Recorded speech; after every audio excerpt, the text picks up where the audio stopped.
Sorry, guys.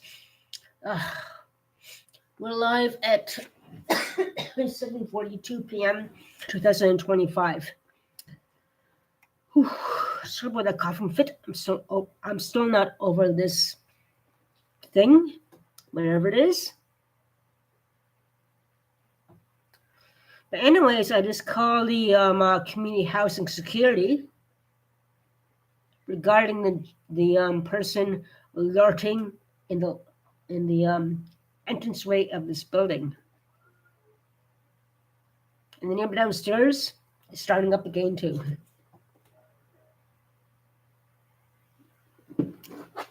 But anyways, I checked the old video of him being in the lobby last time. I didn't notice until I saw a video tonight to compare the two. It is the same guy. He used to live here. But I didn't notice that he had his dick hang out of his sweatpants. When he went to turn his back on me, it looked like he was masturbating. And he was. He was. I didn't notice that at the time. I was looking at his face, trying to look at his face if I knew him. I knew it was him. But since then, he's got his goatee back, same voice and everything. But I didn't notice his genitals exposed. I was looking at his face, trying to ascertain he was messed up, trying to see if his eyes were on meth. I was trying to look at his face and look at his body. Looking at his face, I didn't notice he has his genitals exposed and he was masturbating, which is indecent exposure as well. I did not know that until I reviewed the video from that date, which was in February, a certain date, and so forth. I'm not going to say when, but you guys know anyway. Indecent exposure. Wow. Just like the crazy neighbor down the hall, the prostitute who was living down the hall who moved to get kicked. Unbelievable. I should charge her for indecent exposure. It's less than a year. The officer need evidence. I can upload the video. So I'll get an officer or get a lawyer to get them to charge her with indecent exposure. Bam, bam, right there. Wham, bam, man. You're going to jail for 2 years, bitch. Yep, indecent exposure. So I'm getting a lawyer to deal with that. And so forth. Anyways, I talked to the safety services, and immediately they asked me, "Do you call the police about this already?" I'm like, "No, not yet." I figured because this person is loitering in the entranceway of the building, it is your job to take care of that because it's the property of the community housing. So I called you guys first because he's loitering right there before the entranceway. And then I was asked if he got access to the mailboxes. So I assume that someone's been trying to get in the mailboxes. I'm like, no, he just hangs by the lobby. And he just hangs around there. Last time I didn't notice that. I reviewed the video on my channel. And I recorded him when I walked in. I was studying him, recording him, looking at his face and watching my phone. I didn't know until I reviewed the video to make sure it was the same guy. And it is. That his genitals were sticking out.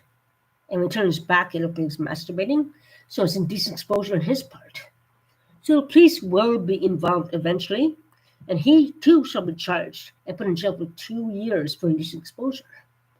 Just like the neighbor used to live here, shall be charged for indecent exposure and put in jail for 2 years. Thereby, bam, bam, 2 years immediate jail time for 2 years. So both of them are going down for that. And I got evidence of her indecently exposing herself to me. And he did too. And he used to go to her place all the time.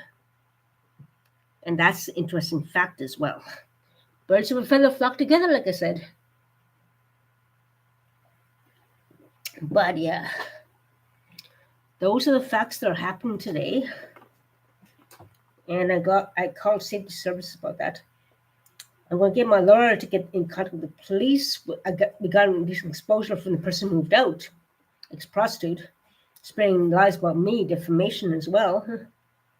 And they all know each other. A big circle of drugs, prostitution, human trafficking, trying to recruit other people, defamation against good people.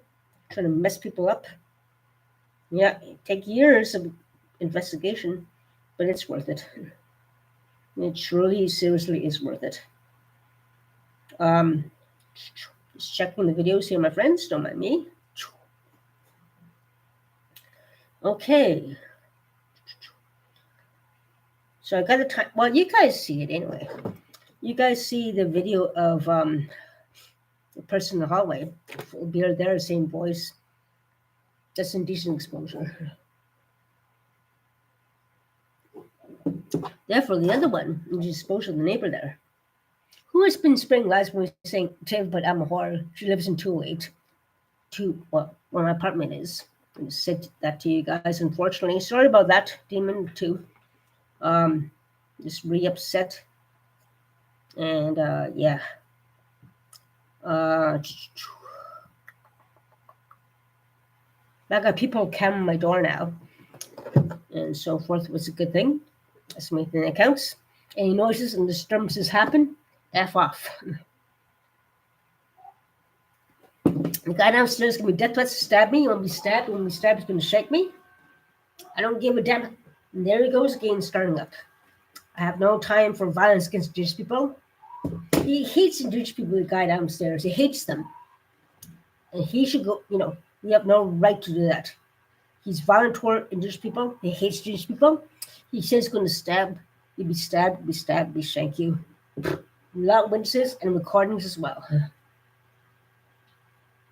So that guy is going to go down too eventually. I don't understand why he's not kicked out, and so forth. But anywho, yeah. Let's get back to the original point about this guy loitering in the hallway in the entranceway of our building. He stunk this time. He stank of the streets. He sounded like he had no place. He's homeless, I think, now. He stinks like hell. It's like, ugh.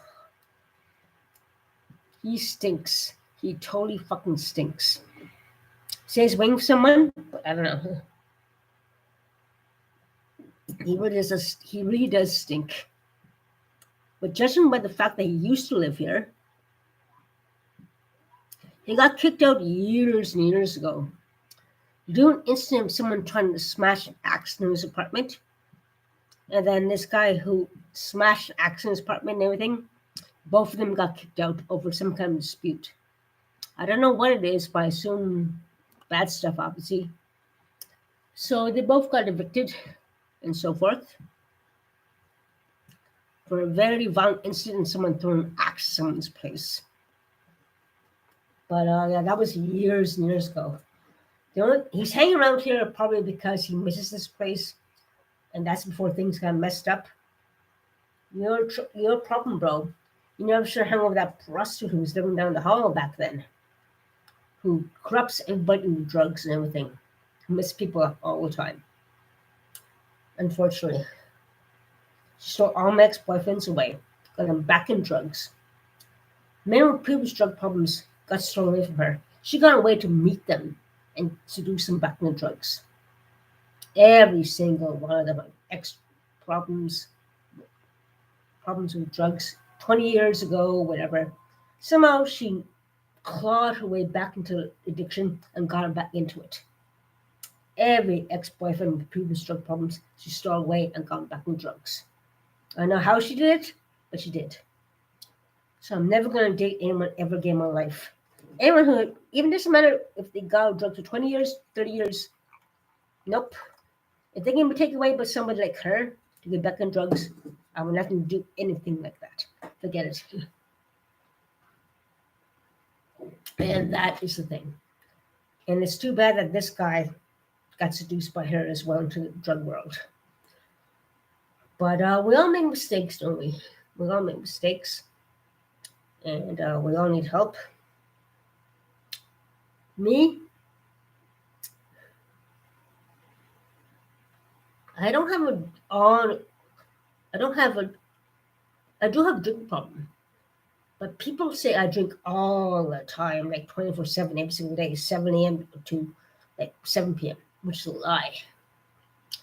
There was a point when I was doing that a long time ago. after my assault from that guy. Hung out with people downtown all the time and so forth. I must admit that. Traumatizing. More time traumatizing the guy didn't go in jail, never got evicted or anything. Especially when he's caught their own cameras that he sold to me. I didn't have my phone, so I assumed that I found my phone number, and then he attacked me that night. The only thing I can think of that someone followed me or he followed me. See that I found my phone. And then he attacked me. She has no phone, perfect time attacker. Oh, no warning, took in the garbage, bam, kicked me in the chest, hit my head, almost broke my neck. Good stuff hard, broke my neck. And then I ran the elevator, rang the bell. Doors closed, doors shut, everything shut. Until the paramedics and police security came and everything. He's been threatening me for years, calling me a cockroach.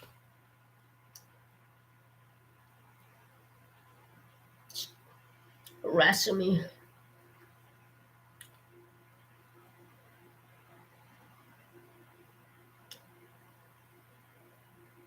Along with that bitch down the hall.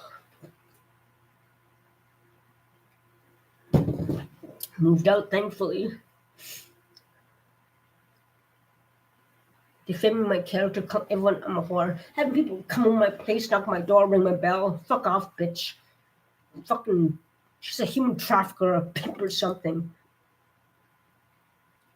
And wherever she is, she better got a place where the camera is right by the door. Because she'll prostitute, she'll human traffic, she'll have young people going there. If she's right in front of a camera, at least be watched. There's no cameras here. Why was that violent guy moved in where cameras are? Why was he not moved in where cameras are? But OCH must know the criminal records, prostitution, violent record, drug trafficking. How come these people are put when there's no cameras?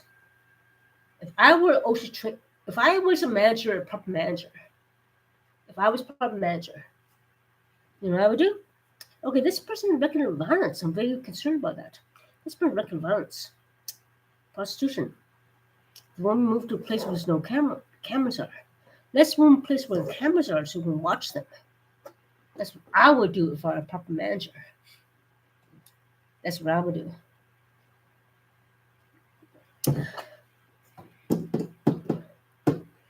Why would a proper manager not put them when there's no cameras are? I wonder. Makes you wonder too. You gotta think. Unless they want drug trafficking, unless they want human trafficking, unless they want prostitution. A good problem manager, if I were one, this guy's record violence. This girl has record violence, prostitution, moving where cameras are. If I were a bad person and I want prostitution, I want drug trafficking, okay, they're bad people, but we're going to protect them. Move them where no cameras are. Blah, blah, blah. Oh, this person's victim, move them there. You know, blah, blah, blah. Why not make it a priority to move in a safe place? And someone was supposed to, but nothing happened. You gotta use your head.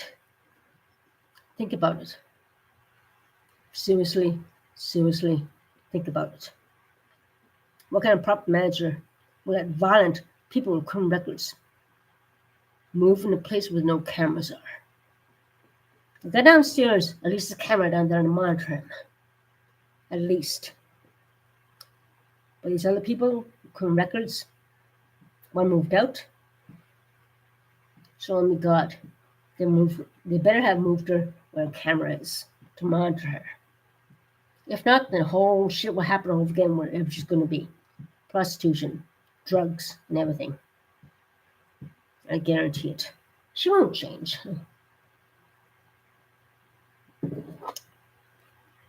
So that's the whole truth.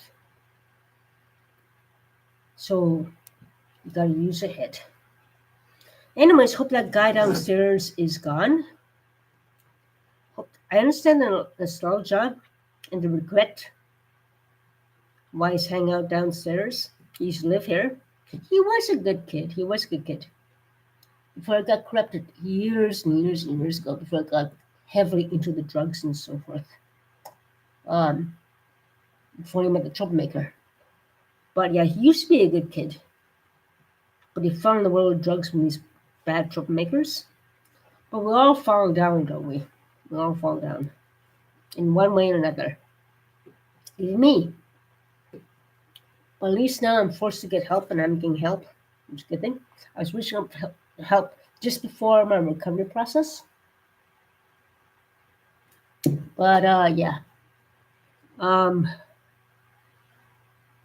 yeah. Since COVID it's been really, really extra tough and so forth. The condition woman is 10 times worse. The guy downstairs didn't kill me, stab me, just shake me over.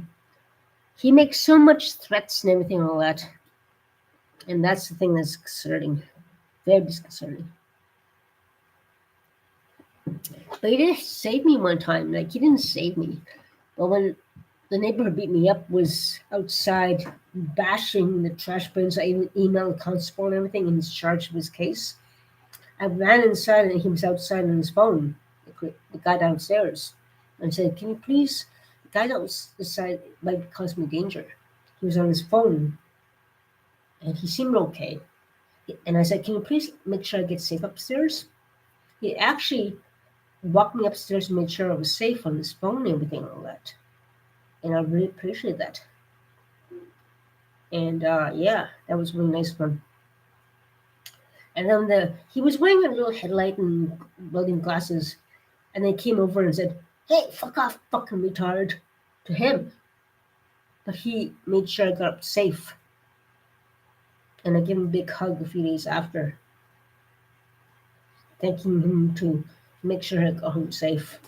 And that's a good thing about him. There is good in him. Even though he yells and he yells hatred remarks and will stabbed, shanked, I did not call the police on him. I didn't call the police on him. I'm not just being death threatened like that, and everything like that is scary. But anyways, yeah, the whole point of the matter is to make sure people are safe. And hopefully, I understand why that guy is hanging out in this way. He used to live here, and so forth. But I'm definitely going to charge the neighbor who used to live here for indecent exposure and him indecent exposure as well. Yeah, I think it's the best thing to do. Hmm. I wonder if the guy downstairs put in jail. Hmm. Death threats are a serious thing too. So I'm still concerned whether to charge him or not. I'll think about it. It's up to my mercy, huh? Anyways, take care, stay safe. I'll talk to you guys soon. Have a good and safe night. Night, Rich, and I'll hope it's going to be a nice night. Take care.